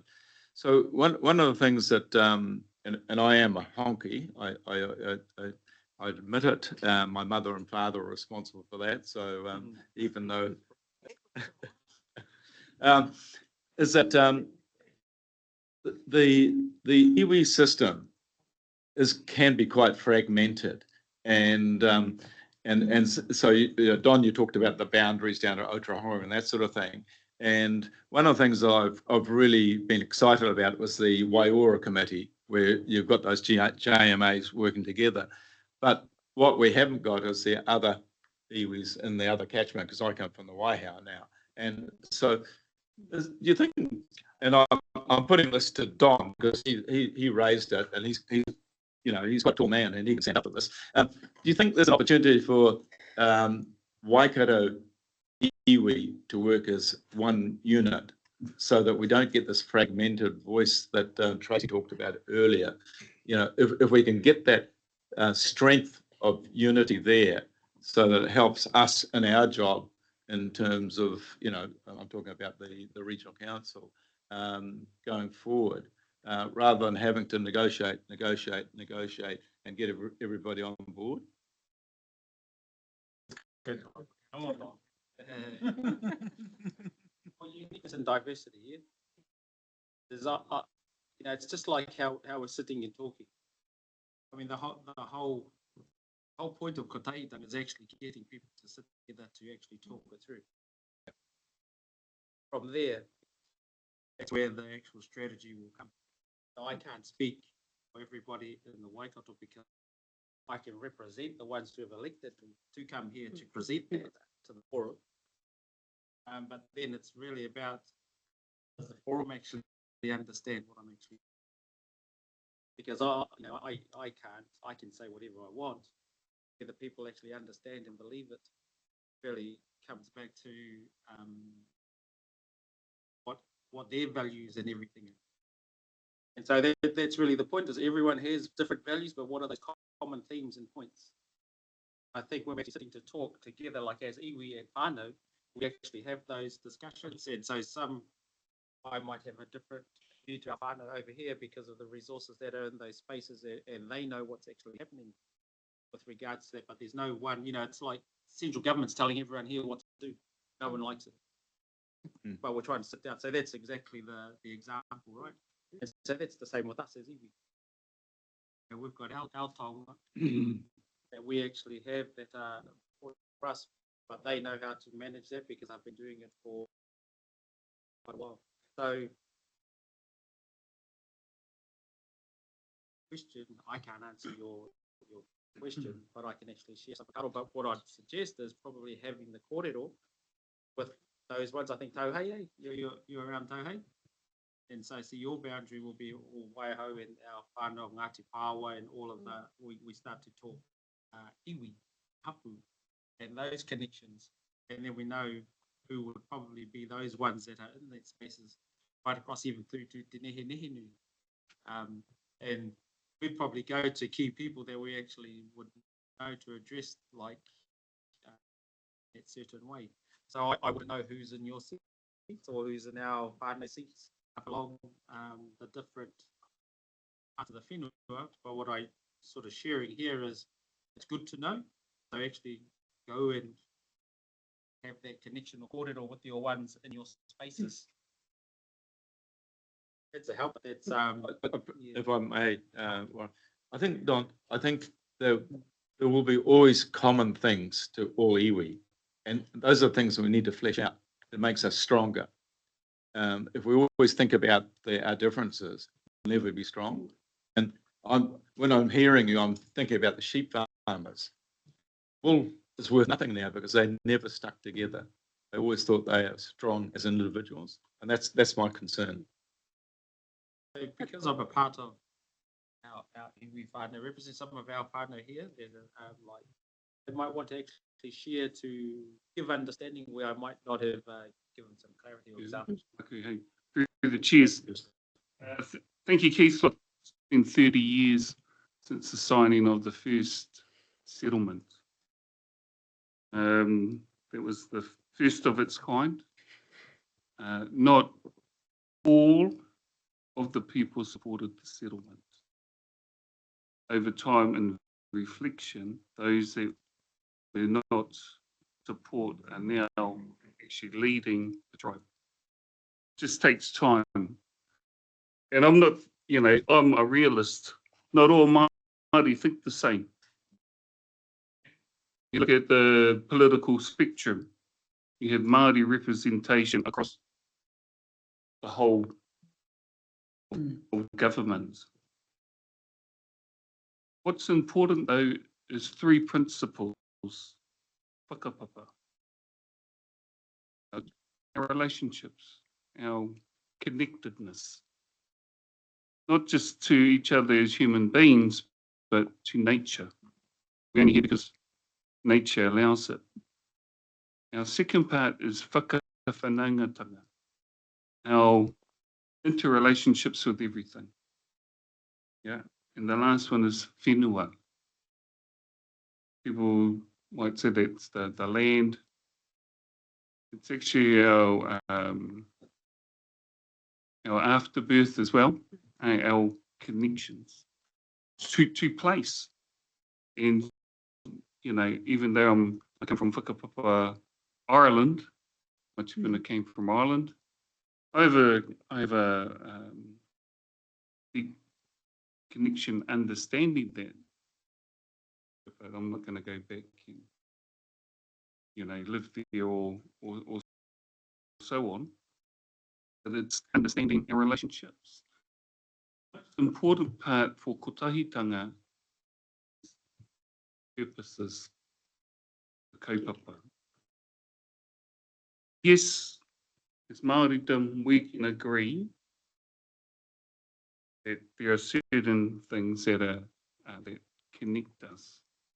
But where councils rely on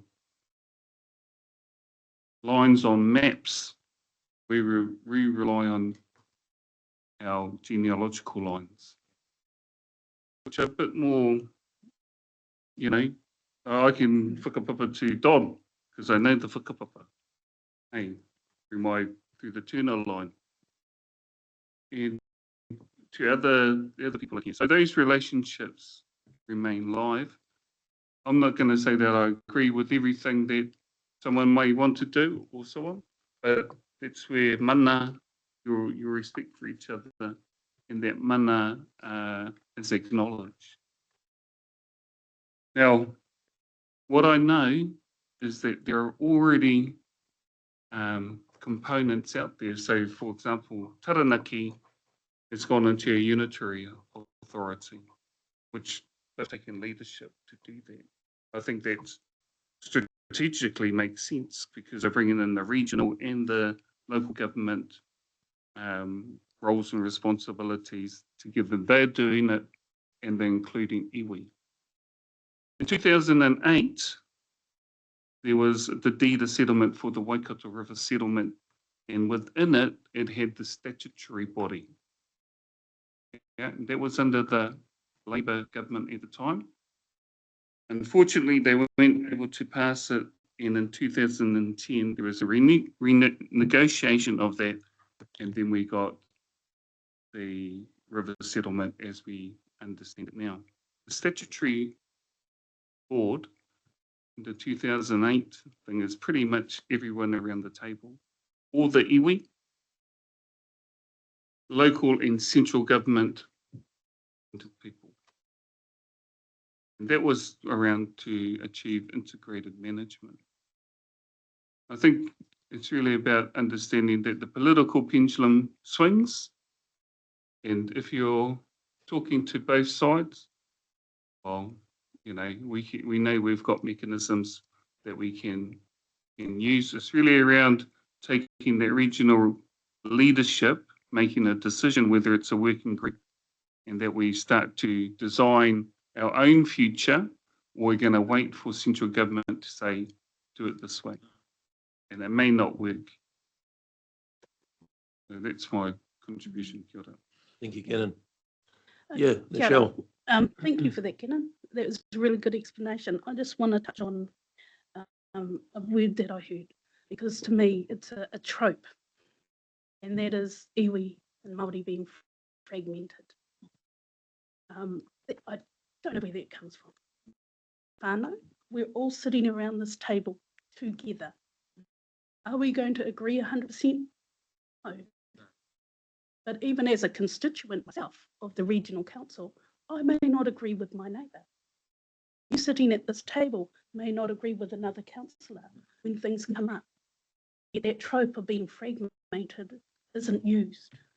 So I just want to lay it on the table that language counts.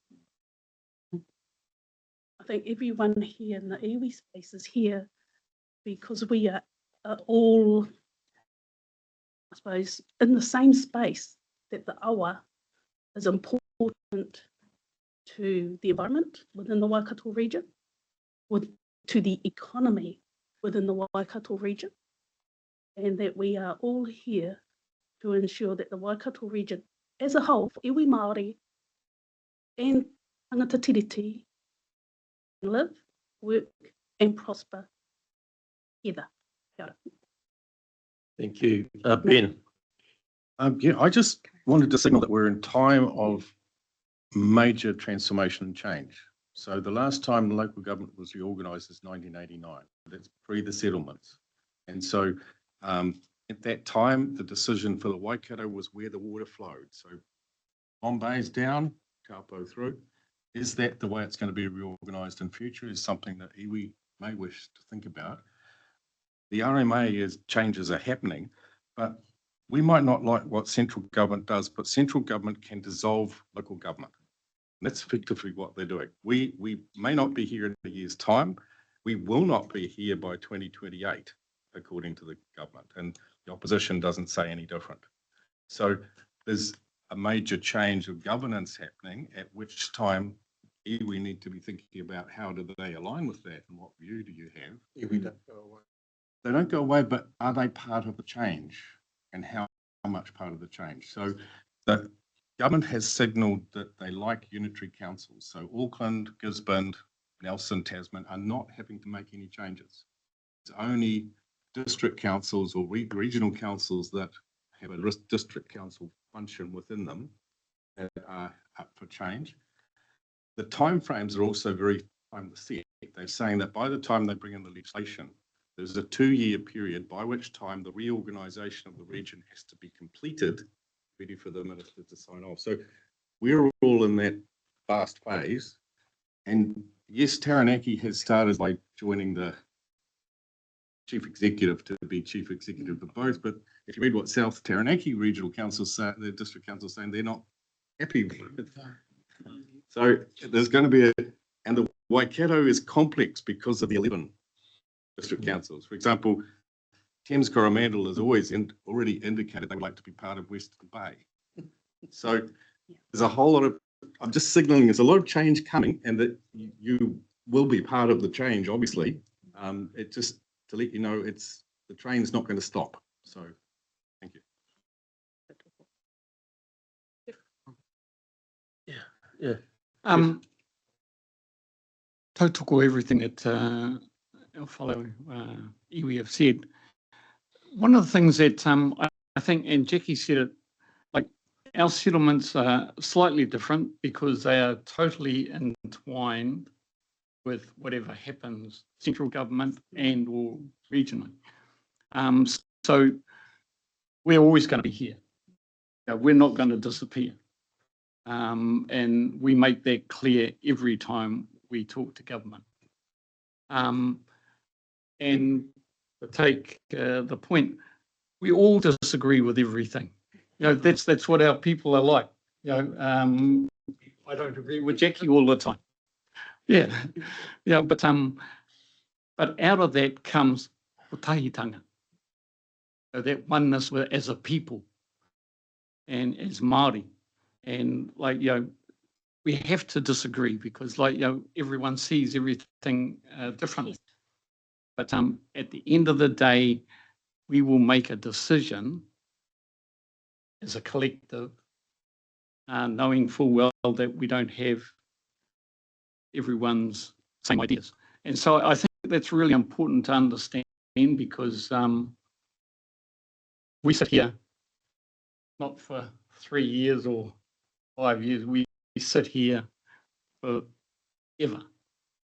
And that's the way that we see things. We don't see things in a short term. And so whatever happens, we will adjust and we will go on, but we'll still be here. Kia ora. Thank you, Jeff. Jen.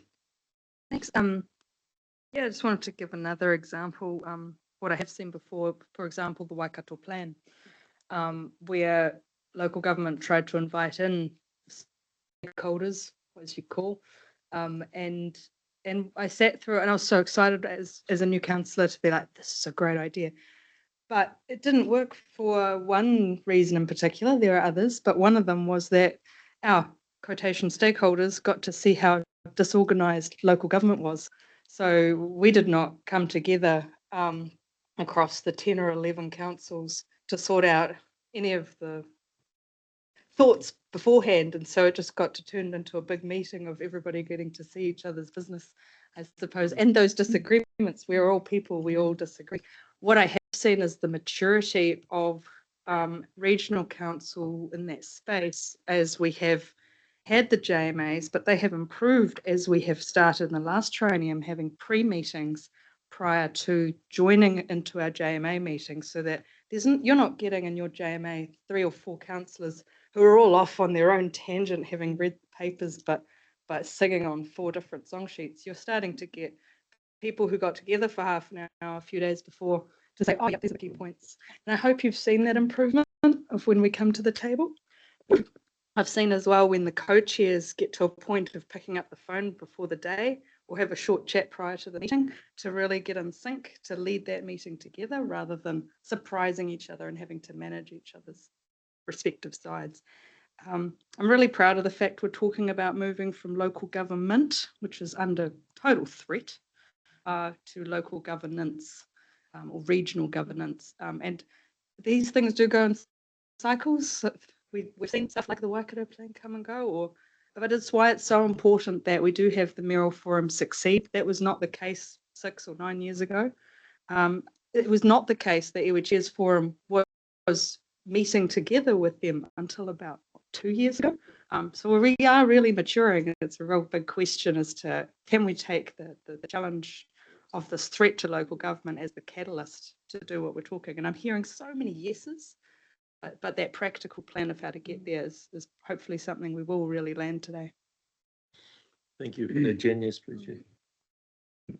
I've really enjoyed the kōrero, and I think even though not by design, Marley, in your agenda, the conversation that's happening, I think, is really facilitating a better understanding of each other and how we think and why we do some of the things that we do.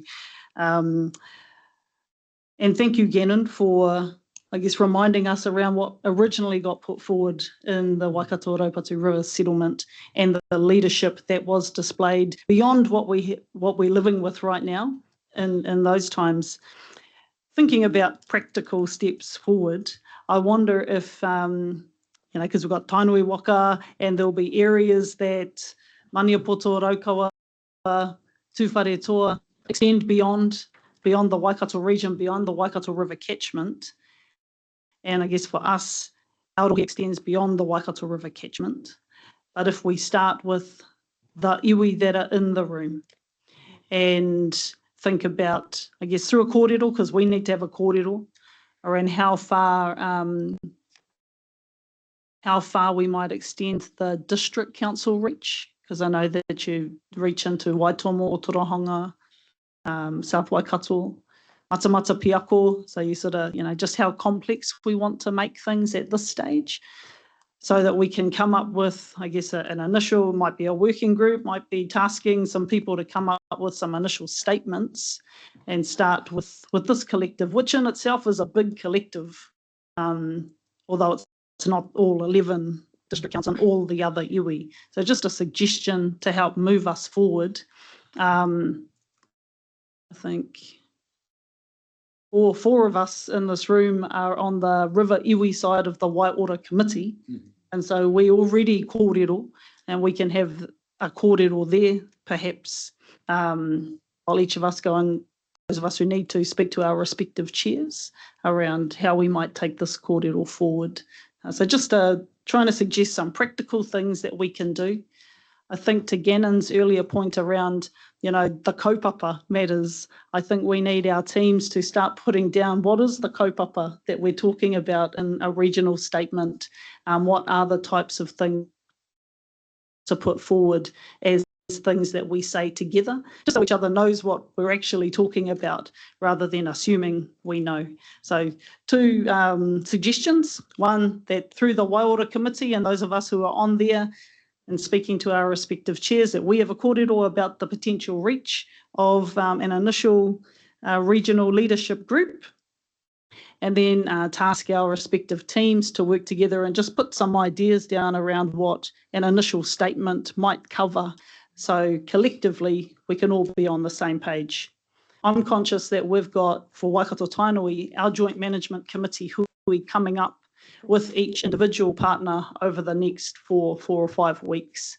And so we would want to have something to take to those hui so that as we're meeting with our respective district council partners, we're planting the same seed and progressing the conversation rather than restarting the conversation every time we meet.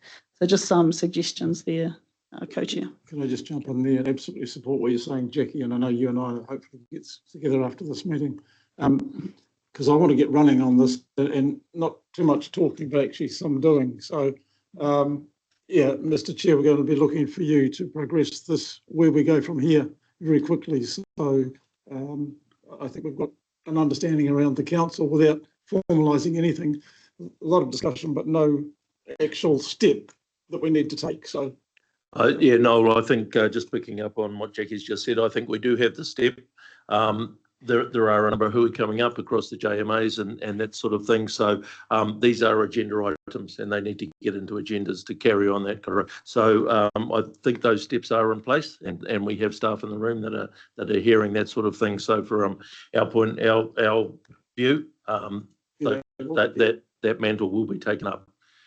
Just noting time, I'd just like to close up with a couple of things. For me, I look at the rivers and you know, they're large, they're powerful, they're mighty, but they're also fragile. And for me, that's a challenge in front of us going forward. You know, a heavy rain event and that river turns brown. We see the Karakia Gorge turn orange because some water comes out of an old mine shaft. You know, we look across and a low-level lake turns bright green or a wetland black. There's a number of introduced challenges in that space. I'd like to get hold of the, I'll say, person that thought bringing koi carp into the country was a good idea. But, you know, there's the geese, there's the clams. So there's a whole lot of issues, you know, in front of these forums. And so, you know, really looking forward to where we can attack those low-lying fruit and get some early runs on the board in some of those spaces. And I certainly acknowledge what's been going on already, understanding the investments that have been put into this, but and then also, but still keeping a focus on that long-term strategy. You know, a lot of these facts are 80, 100 years old, and we're seeing the effect that they are having now on the awa. So, yeah, that's the challenge in front of us, and I've totally enjoyed today, and thank you very much for making the time and the effort to come into this space. Danny. Sorry, Warren. I was hoping we had I don't want to guess in between us and lunch, but just in terms of that open kōrero, or just note we have now got the second interim decision to plan change 1. Today's kōrero is important, but this is kind of like really important. And just, so I'm pleased that, you know, council's made a commitment. They're going to keep on trucking along in terms of doing the business. Looking at Chris a little bit this direction, but yeah, helpful. I think that it's got some quite clear direction in terms of regional council. There's a bit of noise, you know, during election time, November last year. Whether there's predetermined positions or not, I don't know, but certainly there's going to be a lot of scrutiny on regional council from Riviwi. So yes, we're building all these relationships and everything else, but there's going to be eyes going to be on this council in terms of how well and how quickly they implement it. We have all this discussion about a range of things, but you know, we've had this 10-year journey in terms of these settlements to see the improvement in quality of we need regional council to. So that's my 2 cents worth. I don't make this up from lunch, but in some ways it might be even more. Yeah, look, thanks for bringing us back to that, Danny. It is something that obviously we are well aware of. We're waiting. There's been a frustration in the time it's taken to come out of the Environment Court and come out in pieces. So we're certainly all over that. I don't know whether Tracy, if you wanted to make any comments around anything around PC1 at this stage? Just quick comments. I think just to agree with what Danny said, there are some very strong directions, even though it's an interim decision based on a very specific matter. There are some very clear directions that the court has indicated around that I think will be taken into their final decision. If you don't want to read the whole 121 pages, skip to page 10 for 2 pages. There's some really, really good words. Or just one last point, we haven't got any dates for the Waiora Committee at this stage. So if we are going to have meetings, can whoever's responsible for that get onto it? We have democracy sitting right beside us, so yes, I'm sure they will take that on board. So I'm going to finish this up there. So thank you very, very much for all your input today and your attendance today. And I'm just going to call on Roger Lewis to Ranga Whenua to close us off with the Karakia. Roger. Thank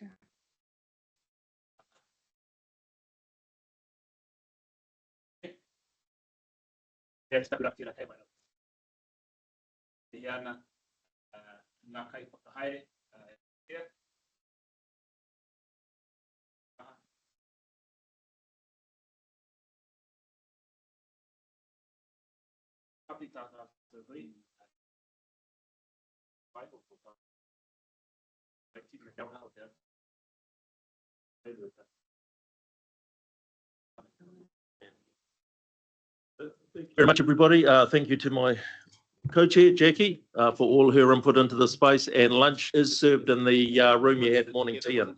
So thank you, and for those that are heading away, travel safe. She just mentioned that